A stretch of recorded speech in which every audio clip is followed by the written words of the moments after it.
তাতে আসো মাতব্বর সাহেব। হ্যাঁ আর কত দূর? আরে কই আর কত দূর হ্যাঁ আরে সবে তো শুরু হয়নি তুমি কয় বিঘে জমি পাড়ি দিছাও কও তো তাও তো মিনিমাম 50 বিঘে বাড়ি দিছি। আরে খুদা আমি হইলাম এলাকার মাতব্বর হ্যাঁ আর তুমি কইছো 50 বিঘে জমি পাড়ি দিছি সবে তো তোমার শুরু গত যে 50 বিঘে দিয়ে আসলাও ওই 50 বিঘে আমার এবং আগামী ওই দেখো 450 বিঘে জমি ওই 450 বিঘে জমিও আমার এরে আল্লাহ, এত জমি আপনার? বোঝা লাগবি আমি চাষবাস করে কিনা? চাষবাস কিরা করবি সব পাটলি বাদ দিয়ে করি খাই হ্যাঁ পাটলি বাদ দিয়ে করি খাই দেখতেছ আমরা রসুন লাগাইছি পিঁয়াজ লাগাইছি ধনিয়া লাগাইছি এমনকি গত বছর 350 বিঘে জমি একটানা পাট লাগাইছিলাম এরে আল্লাহ, এত গাধি জমি আপনার। জমি তোমার এটি তোমার বোঝা লাগবি যে আমি হইলাম পিস্টন হ্যাঁ পিস্টন মাতব্বর কম কথা নাই আমি দীর্ঘ মনে কর 17 বছরের জীবনে কত কি করেছি কত কর্ম সারিছি আমার কি এমনি কি জমি জমা হয়েছে হ্যাঁ তোমার এটি বোঝা লাগবি এই জমি টমি কি আপনার আছে? মাতব্বর ওয়ালাইকুম আসসালাম দোয়া ধর্ম করেন আপনার মতন দিনের বড় হয়ে পারি। বাঁচি থাও দেহি তো মনে হয় যে তুমি খুব শিক্ষিত ছেলে হ্যাঁ 30 বছর আগে টু পাস করেছি। ও মাই গড 30 বছর আগে টু পাস করে তোমার মতন ছেলের তো মনে করো যে কোনো সময় আমেরিকান শিপে চাকরি হওয়ার দরকার তো সমস্যা নাই যেহেতু তোমার জীবনে চাকরি বাকরি হয় নাই তুমি সন্ধ্যার পরে আমার সাথে দেখা করো রসুন লাগানি কাম তোমাকে আমি দিয়ে দেবো যাও চাকরি দিয়ে দেবো দোয়া করে দিলাম যাও দেই যাও মাতব্বর সাহেব, হ্যাঁ ছেলেটা হচ্ছে খুব গরিব মানুষ, লেখাপড়া করছে খুব কষ্ট করে। এলাকার সালবাল তো একটু এগুলো দেখতে হবি হ্যাঁ কাশি মাসি দি যা লাগে দি দেন। যা লাগে আমি দেবো আমি তোমাকে কথা দিলাম যে আমি যেহেতু এই এলাকায় আইছি এই এলাকাটা আমি উন্নত করে দেবো হ্যাঁ এই যে তুমি বুঝতে চাও না এই নদীকার নদীকার এই নদীও আমার আর বাপ দাদার 14 গোষ্ঠীর এই নদী এবং নদীতে তো তুমি দেখতে চাও না নদীতে চাষাবাদ হচ্ছে পানা কচুর পানা এটা দিয়ে কি করে মাতব্বর সাহেব? আল্লাহ কয় যে কচুর পানা দিয়ে কি করে এই সব তো জানে না আমেরিকা সুইজারল্যান্ড পাকিস্তান কত রাষ্ট্রে মনে করো যে এইসব কচুর পানা যাচ্ছে আমার কেন যাচ্ছে জানো ওই সব রাষ্ট্রের যত খাট সুকেস আলমারি এমনকি ইলেকট্রিশিয়ান ফ্যান সেগুলো তৈরি হচ্ছে তাছাড়া বড় বড় মোটা মোটা রড 20 মিলি 26 মিলি রড এই সবাই কচুর পানা দিয়ে তৈরি হয় এর আল্লাহ, তো মারাকতেই বড় বড় বিল্ডিং যে দেই সৌদি না হ্যাঁ 150 তলা কিন্তু আছে ওখানে 150 তলা 250 তলা 250 তলা আবার হিনেও কিন্তু কথা আছে এই যে কচুর পানা সোনার দামের দাম বুঝিছো গত বছরেও কিন্তু এই কচুর পানা বিক্রি করেছে আমি 350 কোটি টাকা এক মাসে সর্বনাশ, সে তো প্রচুর টিহা আপনার। প্রচুর টাকা কাক কয় সবে তো তোমার শুরু তুমি তো চাকরি সবে জয়েন করেছো হ্যাঁ এই যে রড এইসব রড মনে করো ওই বিদেশে যাচ্ছে বাংলাদেশে দেয়নি কিসের জন্য দেবো 2-1 টাকার মামলা আমি আসলে কিন্তু পছন্দ না আমার আচ্ছা, এই সব পানা যে হচ্ছে ওই দেশে যায় হ্যাঁ এই কার মাধ্যমে নেন?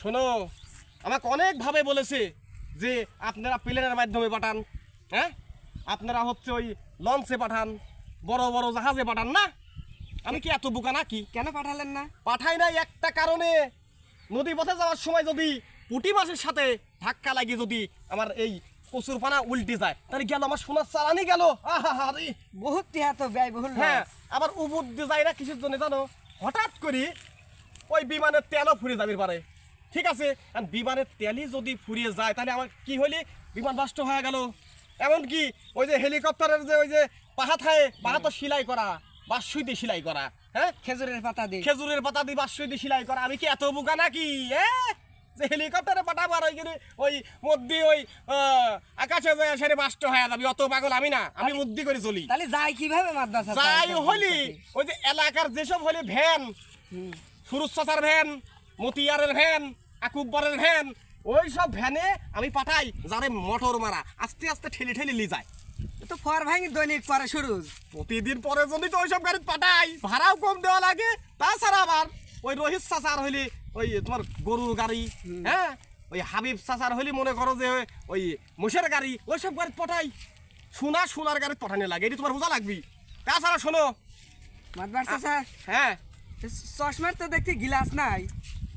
কইলে চশমার গিলাস নাই হ্যাঁ গিলাস সবটা দেওয়া লাগবি এই চশমাটা আমি যখন বিদেশে মানে গেছিলাম এই লেনদেনের বিষয়ে টাকা পয়সা ইনকাম মানে লেনদেনের বিষয়ে যখন গেছিলাম ওই বিদেশ থেকে আমাকে এই চশমাটা গিফট করেছিলি এই দিক দিয়ে সোনা লাগানিছিলি পরে আমি কি করব সোনাগুনি খুলে থুই দিছি কারণ পলা যায় না বাংলাদেশের যে পরিস্থিতি, হ্যাঁ রাস্তাঘাটে যাবির লেগে কুইতে বিলে সাথ হ্যাঁ আমি কি কম সম্মানী?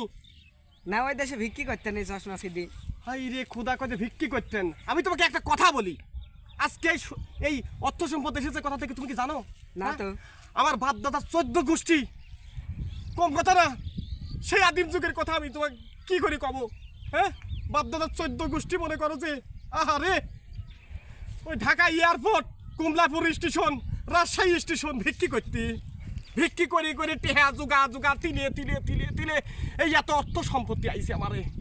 এর কি মাদ্রাসার দলিল পত্র আছে নাকি? দলিল পত্র কথা তোমাকে পরে কই।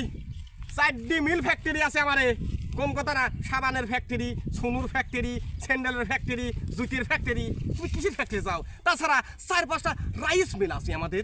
আপনার এই জুতির এই অবস্থাকে, জুতির এই অবস্থা বলতে কি কব? জুতির তলা ক্ষয় হয়ে গেছে মনে হচ্ছে। 26 বছর একটানা ভর্তিছি, কম কথা না, সোনার জুতি মনে হয়। 26 বছর একটানা ভর্তিছি, কিসের জন্য পড়বো না?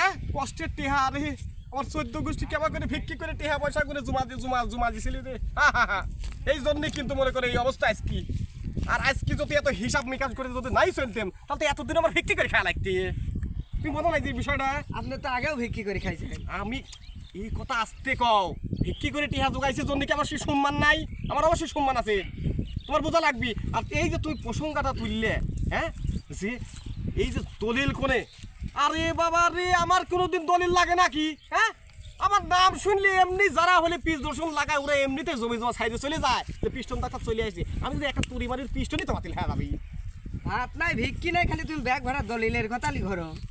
শোনো, এটা তোমার কথা কই, বর্তমান যুগ এমন যুগ হয়েছে, খাওয়া পড়া কেউ দেখে না, খাওয়াটা কেউ দেখে না, কিন্তু পড়াটা দেখে। তোমার উপরে শিক্ষাক এইটি তোমার ঠিক, ভিতরে ভিতরে সদরঘাট, তোমাকে আর কি বুঝাবো আমি?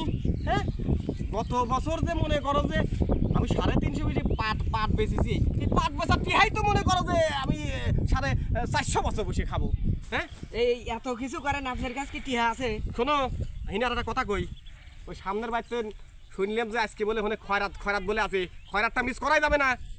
ও আল্লাহ, খয়রাত তো আমার খুব প্রিয়। আর আপনি খয়রাত খাম এই সার্ভিসই পারেন না। আই রে সাদের মাছ ঘাটা, চলো আসো তো, আসো। ওই আগে করো অফিস, আপনি আগে অফিস না যায় না কি, আসো তাড়াতাড়ি চলেন।